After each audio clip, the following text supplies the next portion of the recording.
Hi, my name's Emma. My baby decided to arrive during my brother's wedding, a big event filled with family, music, and tasty food. But instead of helping me, my father pulled me by my hair right out of the party. Nobody stopped him, not my mother, not my brother. Their words echoed, "Your brother's wedding is more important." 3 years later, I shared just one picture, and their whole secret plan fell apart. Why did they try to erase me from every family photo, every holiday, every gathering? Why did I have to disappear? And if I hadn't kept proof, would anyone have believed me? I was folding tiny baby socks and soft cotton clothes at my kitchen table, the only clear spot among old mail and my mother's fancy salt shakers. It was a quiet moment until my phone buzzed. It wasn't a message, just a social media post. My brother, Liam, had just gotten engaged. The caption read, "She said yes," with a picture of him on one knee and his girlfriend, Sophia, crying happy tears. The post already had hundreds of likes and heart emojis. And just like that, I knew no one had told me. I checked our family chat group. I wasn't in it again. I stared at the screen, then at the baby socks, feeling a cold knot in my chest. I hadn't really expected to be included, but the silence showed something deeper. I wasn't just left out, I wasn't even thought of. I texted my mom, Carol, a simple line: "Congratulations." It took her 4 hours to reply. Her message was short. "It just happened. Of course we were going to tell you." Nothing more. No, "We'd love to have you there." No, "Liam is excited." Not even a polite lie like, "We hope to surprise you." Just her usual coldness. 3 days later, a thick envelope arrived. It was addressed to Mr. and Mrs. Robert Davis, plus family. The writing was fancy, all swirly and gold. I opened it slowly, unsure whether to hope or to prepare for the worst. Inside was the wedding invitation. "Liam and Sophia invite you to celebrate their special day." My name wasn't there. Not on the envelope, not on the card, not even mentioned. I thought it might be a mistake, a printing error. I called Sophia to check. "You're still invited, right?" she said, sounding annoyed. "It's not like a name change is anything." I didn't answer right away. My hand went to my growing belly. The baby kicked, maybe feeling my racing heart. It wasn't about my name. It was about what the missing name meant, another attempt to erase me. I thought back to my college graduation. They made a family banner with all our names. Mine was spelled wrong, and Carol told me not to make a fuss when I pointed it out. Then there was the wedding I never had. My fiancé, Ben, died in a car crash just weeks after we found out we were expecting. Our engagement was quietly forgotten, the ring put away. My sadness was private and unshared.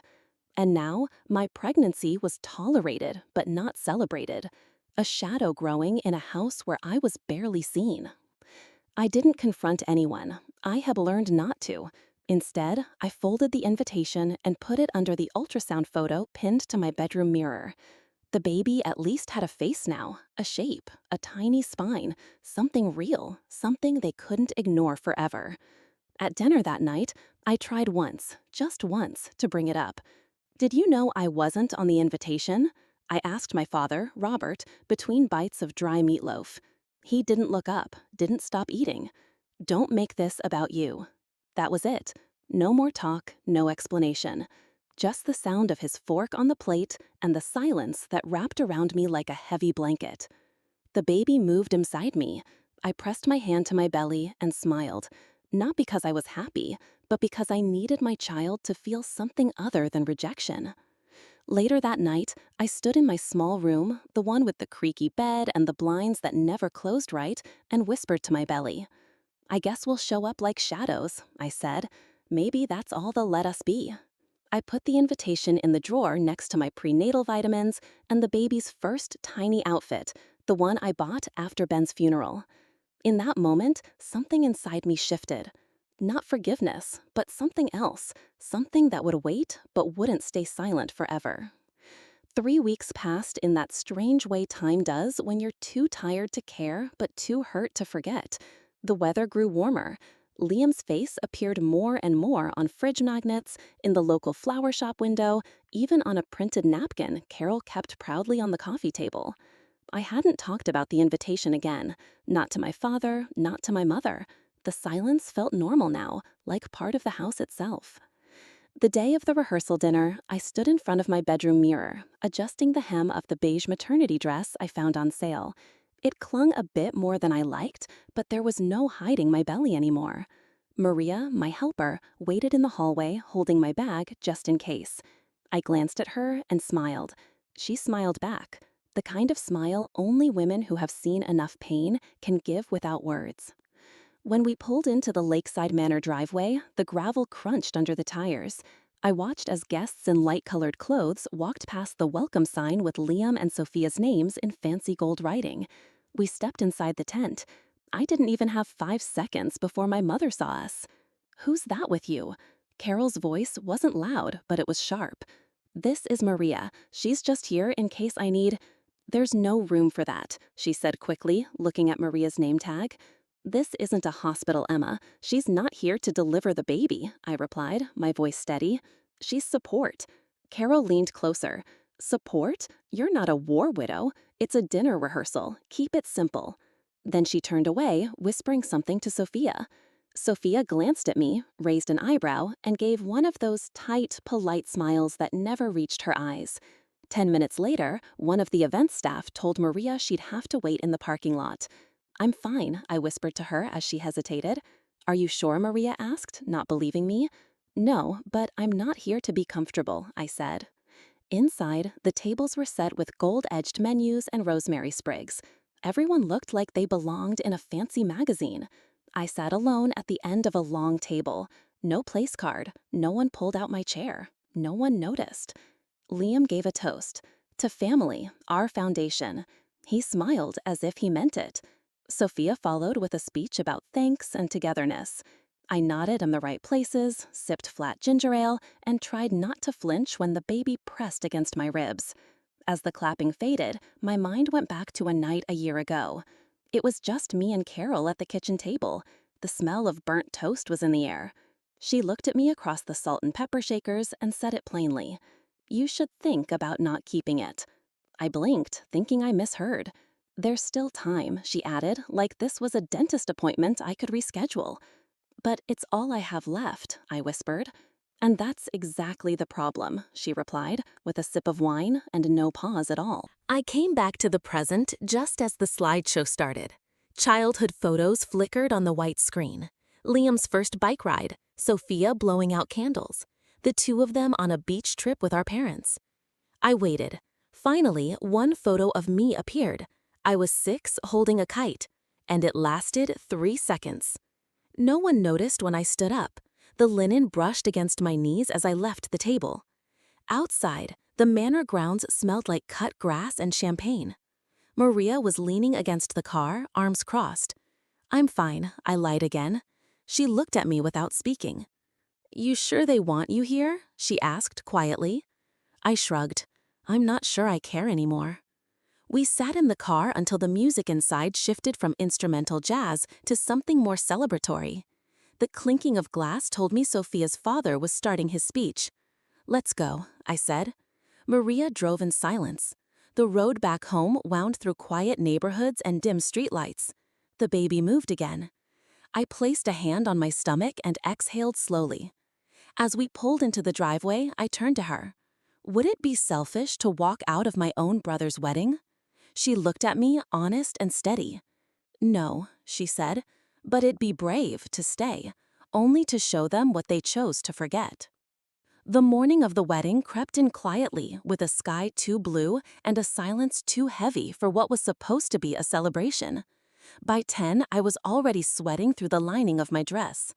And by noon, the Lakeside Manor grounds were humming with the sounds of floral arrangements being adjusted, champagne glasses clinking, and Sophia barking last-minute directions at the event coordinator like she was directing a live show. I arrived alone. Maria had offered to come to sit in the car nearby just in case, but I told her no. This was something I had to walk through myself. One more corridor of indifference, one more display of polished dysfunction. My dress, a pale cream cotton blend, clung to me in the heat and emphasized what the room already seemed to wish they didn't have to look at: me, or more specifically, the undeniable shape of me. The guests floated around the ceremony area like they belonged in a catalog. Pastel skirts, khakis, sharp ties matched to floral lapels. I scanned for a seat. No usher, no reserved card, just open space. I settled toward the back on the far left, next to a stone planter with wilting lavender.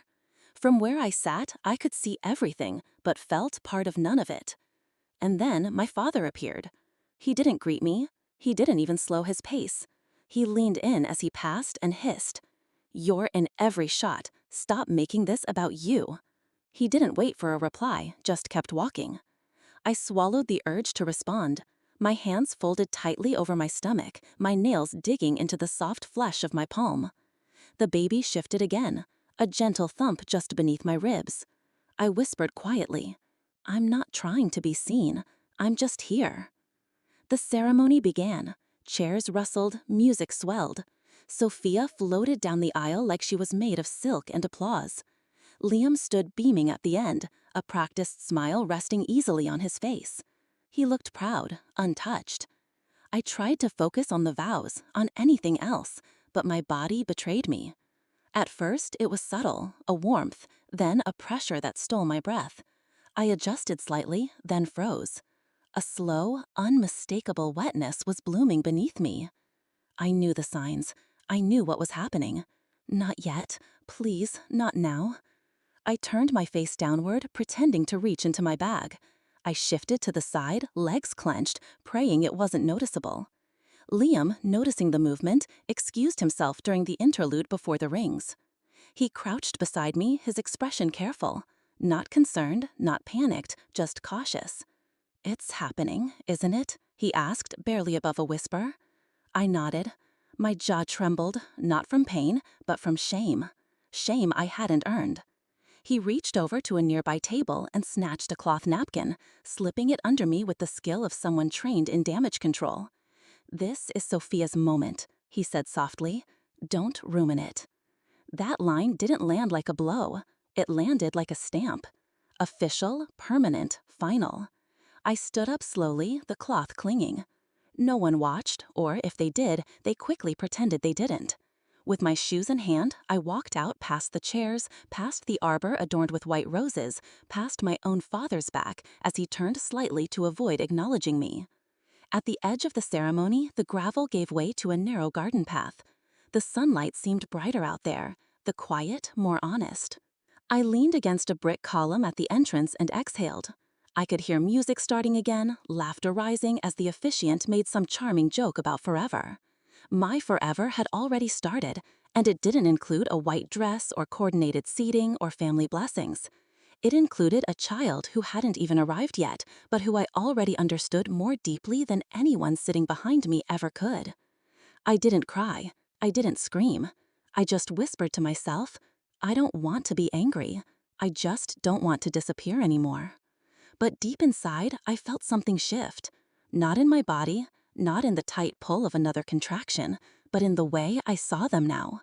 Not through the lens of a child hoping to be included, but as a woman recognizing that she never really was. By the time the officiant declared Liam and Sophia husband and wife, I was already off the lawn and out of view. A staff member escorted me to the bridal prep room, the one they used for hair touch-ups and dress changes, the one I wasn't supposed to be in unless someone needed something cleaned up.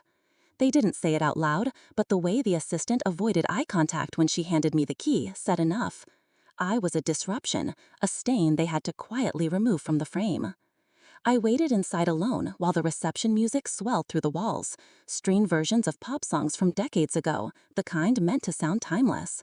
I sat on the bench and tried to focus on my breathing. Maria wasn't here. I told her not to come again. Some part of me still wanted to prove I could get through this without help. About 20 minutes later, another staffer knocked softly and peeked in. "You can come in now," she said. "Guests are seated. You'll be at table 11. I nodded, stood up slowly, and took a deep breath. The dress they left for me hung on a portable rack, cream-colored satin where it hadn't yellowed, with lace sleeves and a half-broken zipper. Sophia's old reception dress. Carol had called it perfect for your shape, elegant, not loud.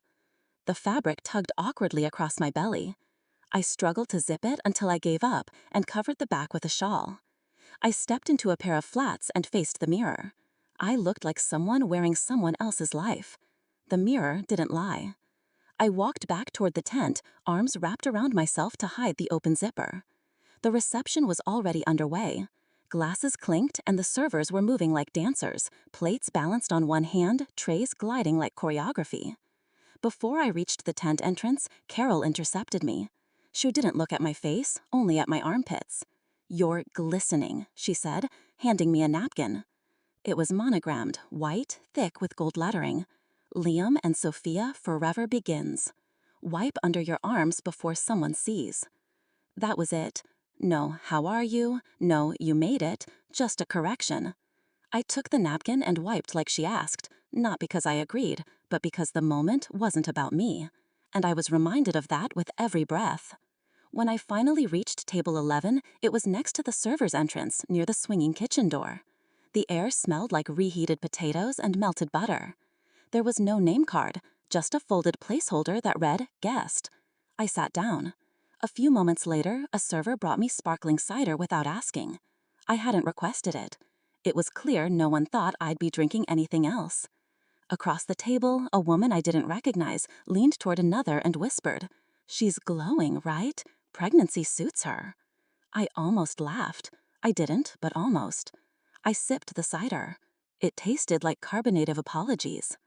Up front, Sophia and Liam were making the rounds. Her dress fit her like it had been sewn on minutes before. Every hair, every movement curated for cameras. He looked relaxed, like he wasn't carrying anything he didn't choose. They stopped near my table. Liam gave me a quick glance and said, "Glad you're feeling better." Sophia didn't speak, just smiled thin and tight, and took his hand again as they moved on. I leaned back slightly, folding the napkin on my lap, fingers tracing the letters like they were braille. I could feel the heat climbing from my neck, not from shame, not even from anger, from clarity. The baby shifted again, gently now. I breathed in, then out, and for a moment, everything still. The eraser hadn't been subtle, the dress wasn't mine, the seat wasn't mine, the moment wasn't mine. But the silence, that belonged to me. They didn't forget me. They chose not to see me. That's worse. They saw the belly. They saw the shoes I changed into halfway through the night.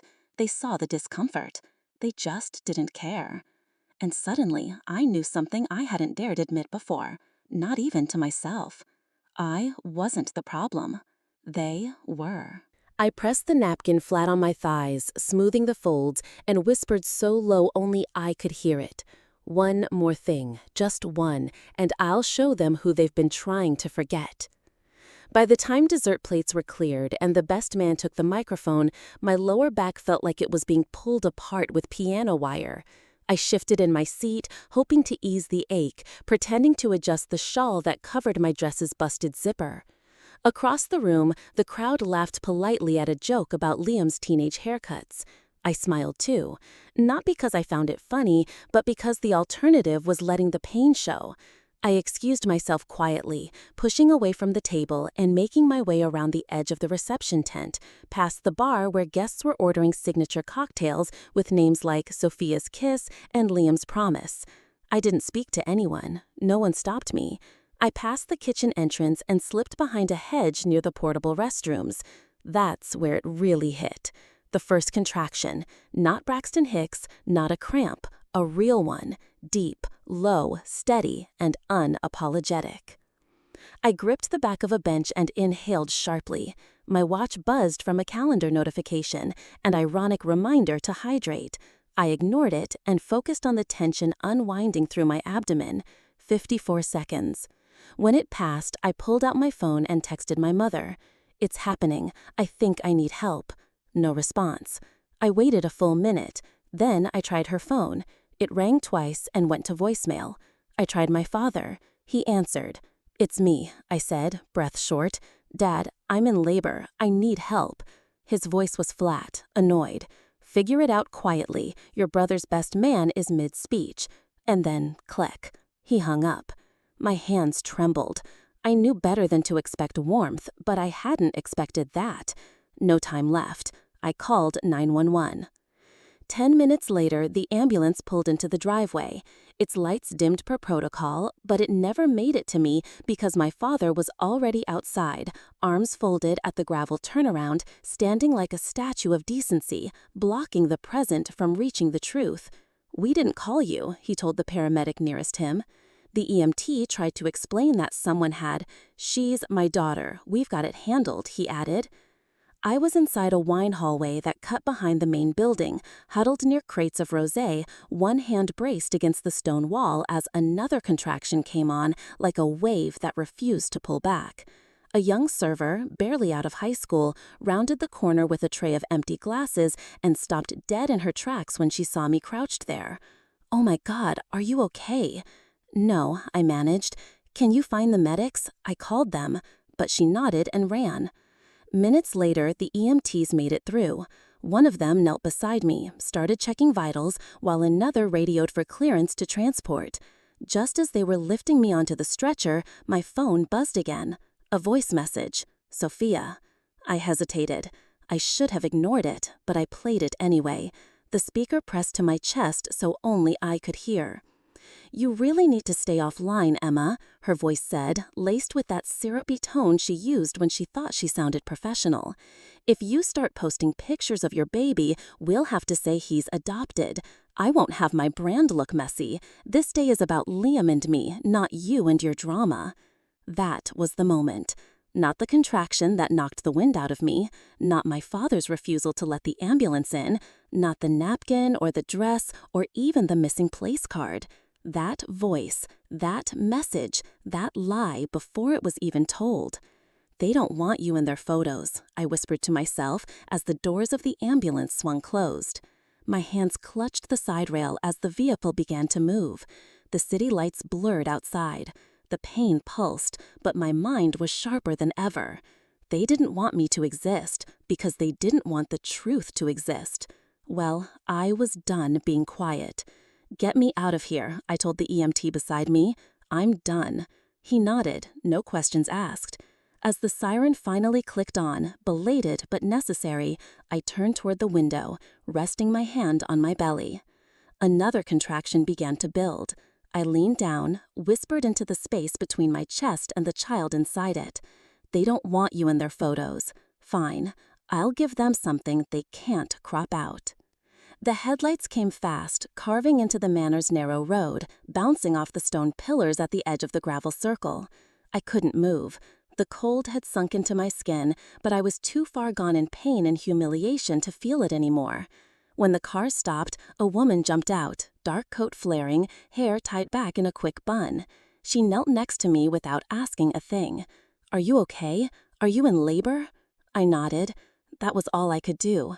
I didn't even have the strength to cry. "Please, don't leave me here," I whispered. "I'm not going anywhere," she said firmly, already lifting my arm over her shoulder, helping me stand. "I'm Laura. I'm a nurse. I was just off shift when I saw him dragging you." She didn't say, "Your father." She didn't ask what I did to deserve it. She just saw me, really saw me, and that was enough. Together, we hobbled to her car. It smelled like antiseptic and mint gum. She blasted the heat as soon as we were inside and tucked her coat around my legs while dialing the hospital. Her voice was calm, controlled, the opposite of everything I felt. "My name is Laura Miller. I'm bringing in a woman in active labor, late 3rd trimester, early contractions, domestic trauma on site. Yes, she's stable. No, she hasn't delivered yet. We'll be there in 15. I rested my forehead against the window. Back at the venue, the lights were still glowing. People were still dancing. No one came out, not even to check. It all started 10 minutes earlier, right before the cake cutting. I'd been standing behind the catering tent, trying to manage the contractions on my own. I was sweating through Sophia's old dress, the one Carol insisted I wear, because it was just fine for someone in my condition. I'd barely breathed through the last wave when I felt a distinct pop inside, followed by warmth down my legs. Not gentle, not gradual. My water had broken. I stumbled forward, trying to get someone's attention, a waiter, a cousin, anyone. But before I could call out, Carol saw me and gasped loud enough to turn heads. Robert appeared beside her instantly, his jaw clenched. "Get out," he said. "I need help," I gasped. "You're not ruining this night." I took one shaky step back. That was enough. He grabbed my arm. I tried to pull away, so he grabbed my hair. There was a beat, a single moment where everything froze. I remember a few people gasping. I saw a phone lift. Sophia turned her face. Liam didn't move. And then he dragged me across the gravel, past the lights, down the path that led to the guest parking. My knees scraped, my breath caught. I screamed. I begged. I don't remember the words. I just remember the sound. Desperate, raw. He stopped at the edge of the property and yanked the door open. Cold air punched me in the chest. "You already wrecked your life. Don't wreck his," he spat. I collapsed onto the cement. Carol stood in the doorway, arms crossed. "You've always been dramatic," she said. Then she shut the door. That was it. No one followed. No one called my name. What broke inside me wasn't just physical. It was deeper. A fracture between what I thought family meant and what it actually was. Laura's car pulled into the emergency bay with the urgency I'd begged for hours earlier. The ER staff helped me into a wheelchair. Laura stayed with me through the paperwork. She answered the nurses' questions when I couldn't. She waited outside triage while they hooked me to monitors. 12 hours later, my son was born. No one sent flowers. No one asked his name. They didn't know. I didn't tell them. I named him Hope because that's what I'd been denied, what he now had, what I refused to let them take from me again as I held him bundled and breathing against my chest. I didn't think about the dragging, or the silence, or the cake I never got to taste. I thought about the way his fingers curled around mine, the way his eyes opened, not crying, not yet, just looking, like he already knew everything, like he had chosen to come into the world exactly when he did, not during the toast, not during the bouquet toss, but right after, right when the applause had finally stopped. Laura didn't say much on the drive to the hospital. She didn't need to. Her presence alone was louder than anything anyone in my family had ever offered. I clutched the side of her car door with one hand and her sweater sleeve with the other, sweat rolling down my temple as another contraction gripped me. "You're doing great," she said, her voice steady as we turned into the ER drop-off lane. "They'll take care of you from here, but I'm not going far." That wasn't something people said to me, not anymore. Within 2 hours, Hope was born, quiet, pink, alive. No one from my family called. Not a single flower, no "how's the baby," or "is she okay?" I didn't expect it, but some tiny, traitorous part of me had still hoped. Laura visited every morning during my 3-day stay. She brought a little plastic container of grapes on the first day. On the second, she handed me a sweater that smelled like cinnamon dryer sheets. On the third, she stood in the corner while the nurse helped me into my coat and didn't ask any questions I wasn't ready to answer. I held Hope tightly that last night in the hospital. His tiny hands, still wrinkled from the womb, rested near his cheeks. He slept soundly. I didn't. The silence in the room was thick, but it wasn't terrifying. It was clean, mine. The day after we were discharged, Laura dropped us off at a women's shelter just outside the city. "It's not fancy," she'd warned me, "but it's safe and quiet." That was all I needed. Safe, quiet, and a place where I didn't have to answer for being someone's disappointment. 3 days later, the video leaked. I didn't know who posted it. Maybe a guest with a grudge or a server who saw too much. But suddenly, it was everywhere. On social media reels, video app reposts, online groups for wedding fails. Grainy, but clear. A heavily pregnant woman being dragged by her hair across gravel while music played faintly in the background. Me. The caption read, "Bride's sister causes scene at wedding." The comments were brutal. Why didn't she just leave like a normal person? That poor dad trying to keep things classy, and his pregnant daughter shows up like a soap opera. Can't choose family, huh? And just when I thought it couldn't get worse, my phone buzzed. A message from Sophia. "You humiliated all of us." Then another from Carol. "We took you in when no one else would. This is how you repay us?" No question about the baby. No apology, no accountability, just blame. Always blame. I wanted to scream. I wanted to send back that video. I wanted to forward them every comment that called him abusive and me brave, but I didn't. I just turned my phone off and set it face down on the nightstand beside the cot. That evening, one of the younger women at the shelter knocked on my bunk rail. "There's someone asking for you," she whispered. She said her name is Sarah. I walked slowly to the front, where Laura stood beside a woman in her mid-20s, black hair in braids, hands shoved into the pockets of her hoodie. "Hi," the girl said, eyes flicking to Laura, then back to me. "You probably don't remember me. I work the wedding catering team." I nodded, unsure where this was going. "I recorded something," she said, pulling out her phone. "Didn't mean to. Just had my voice memo running because I was trying to catch the DJ playlist, but I got this." She hit play.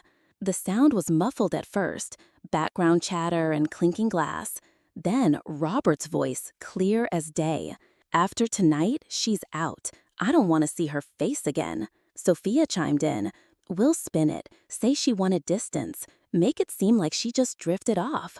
Let them believe it was her choice." Then laughter. Not much, just enough. I didn't realize I was gripping the edge of the reception desk until Laura gently touched my shoulder. "You don't have to listen to the rest," Sarah said. "No," I said. "I need to." She emailed me the file. After they left, I sat back on the thin mattress with hope asleep against my chest. The hum of the overhead light buzzed faintly. The hallway smelled like bleach and something sweet from the soup they served that night. I opened my phone, created a new folder, and titled it Evidence. Then I began to type every message, every voicemail, every look, every time they tried to erase me, only to act shocked when I went quiet. Laura stopped by the next day, same as always. This time she brought diapers, a pair of socks for Hope, and a small bottle of grape juice. She sat next to me without saying much, just looked at the baby, then at me. "You don't owe them silence anymore," she finally said. That night, for the first time since I left the hospital, I smiled. Not because I was healed, not because I was safe, but because someone finally believed me and didn't ask me to be smaller to deserve it. "Yeah, I think we've earned it." That's what I told Hope as I buckled him into the booster seat. He kicked his little legs in rhythm with a tune only he knew. It was a Thursday afternoon. The sun was strong enough to warm the car through the glass, but not so hot we needed the AC. The silence was a good one, the kind that lets you breathe. 3 years had passed since that night at the Lakeside Manor. 3 years of building a life that didn't involve apology or explanation. 3 years of raising a boy who laughed with his whole face. 3 years of keeping every text, every voicemail, every photo, every receipt in a folder marked later. It turns out, later was today. I posted the picture on a quiet afternoon. Hope and I had been running errands. We passed the old event venue on the way home, and he asked, "Mama, was that the place where they said we couldn't come inside?" I told him, that's where we were uninvited before we arrived. So we stopped. There was a faded backdrop still bolted to the back fence. Vines now crawling over it. The same cursive gold letters. "Liam and Sophia, forever begins." Hope stood in front of it, holding my hand. I set the phone on the ledge, hit the timer, and we both looked straight into the lens. No smiles, just stillness. I posted the photo that night. No filters, no tags. The caption was only 5 words. Was I ever part of it? I didn't expect what came next. The post went viral within hours. First the local page, then the national ones. Screenshots flooded my inbox. I muted the comments, turned off DMs, but still I saw enough to know the tide had turned. Who lets a pregnant woman get dragged like that? Where was the brother during all this? I'd never forgive this, ever. Then came the message from Liam. "Wow, still trying to look like a saint. You've always had a victim complex." I stared at it for a long time before deleting it. Not because it stung, because it proved he was still watching. Then Carol emailed. The tone was formal, too formal, like a stranger trying to rent an Airbnb. "We're selling the house. Your birth certificate is framed in the study. The buyer would like to preserve certain family artifacts. It would mean a lot if you came by to sign something for the record. No apology, no mention of hope, just a polite request for one last clean picture. I thought about ignoring it, but instead I packed a bag for Hope, dropped him off with Laura, and drove alone. When I pulled up to the old house, it looked smaller than I remembered, not physically, emotionally. The porch seemed less intimidating, the garden less impressive. The house didn't shrink. I had grown. Inside, the air was thick with wood polish and unspoken tension. Robert sat in his old recliner, hands folded. Sophia stood by the kitchen island, typing something on her phone. Carol met me in the foyer like I was a client, not her daughter. "We didn't think you'd actually come," she said. I didn't answer. Liam emerged from the hallway, smiled too tight. "Hey, Em," he said, like we were siblings in a sitcom and not survivors of different wars. I didn't answer him either. Carol led me to the study, the same study where she used to tell me not to raise my voice, where I was once grounded for talking back, where the family's life was arranged in tidy, curated frames on walnut bookshelves. There in the middle of the wall was my birth certificate framed like a trophy. "Thought you'd want to take it," Carol said. "The buyer's interested in maintaining legacy." I stepped forward, took the frame down, opened the back, and slid the certificate out. Then from my tote bag, I pulled a different photo, the one of me being dragged across the gravel, my face pale, my dress soaked, my hair clenched in a man's fist. I slid it into the frame, hung it back up, turned around. Terrell looked like she'd been slapped. "Why would you do that?" she whispered. I straightened my posture. My voice didn't shake because silence is the loudest thing you'll ever hear. Then I walked out. Outside, Hope waited in Laura's car, humming as he colored with a crayon from her purse. I climbed into the passenger seat. "Mama," he said, looking up, "can we get ice cream now?" I smiled. "Yeah," I said, "I think we've earned it." We sat on the curb outside the ice cream shop, cones in hand, the sun dipping low behind the grocery store across the street. Hope had picked strawberry again and had a pink smear above his lip. I didn't mention it. Some messes aren't meant to be cleaned up too quickly. He was quiet as he licked his cone, occasionally humming to himself. I watched him, thinking how strange it was that I'd once begged people to acknowledge him.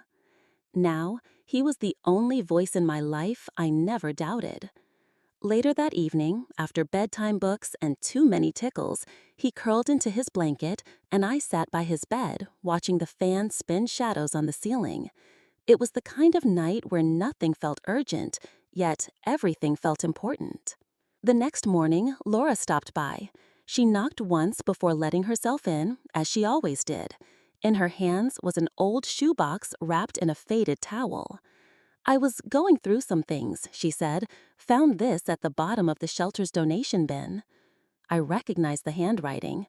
I took the box to the kitchen table and opened it. Inside was a letter, yellowed, folded with corners softened from time. The envelope read in cursive, "For Emma only." My grandmother's handwriting. My chest tightened before I even read the first word. "My sweet girl, if you're reading this, something's gone very wrong. I hope I'm wrong, but if this ever finds you, then maybe you're sitting in silence, wondering why it always felt like you had to ask for permission to exist. I saw how they treated you. You were never invisible to me. You are a mirror of everything they couldn't handle in themselves. Bravery, honesty, vulnerability. Don't let them rewrite you. You're not the story they tried to tell. You never were.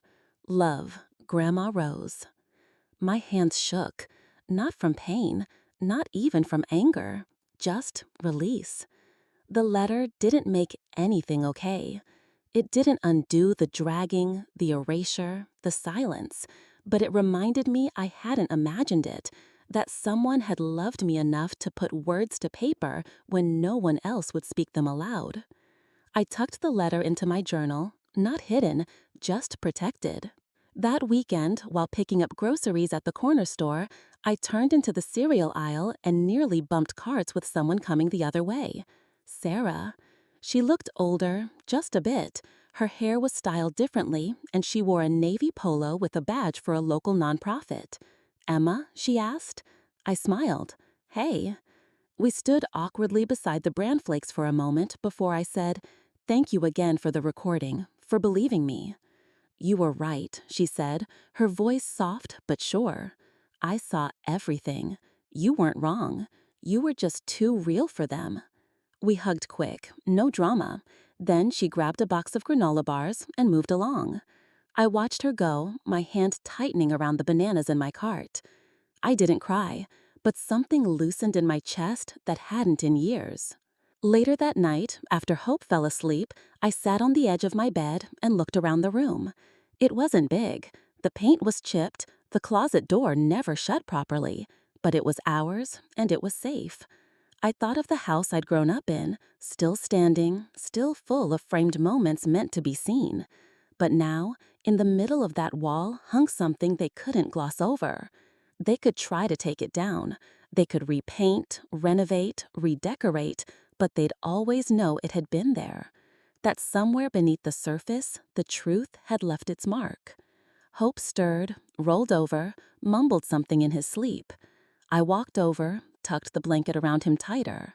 "Mama," he murmured without opening his eyes, "why don't we ever go to Grandpa's?" I kissed his forehead and sat beside him. "Because some houses," I whispered, "don't have room for the truth." He didn't ask again, and I didn't offer more. Outside, the wind picked up. Somewhere, leaves rustled against the side of the building. A dog barked in the distance. Familiar, ordinary. There would always be a wall in that house with my photo on it. Even if they sold the place, even if they scraped the paint and replaced the frames. Some things live in the drywall. Some memories cling to silence. I wasn't erased. I was just waiting to be remembered by the right people.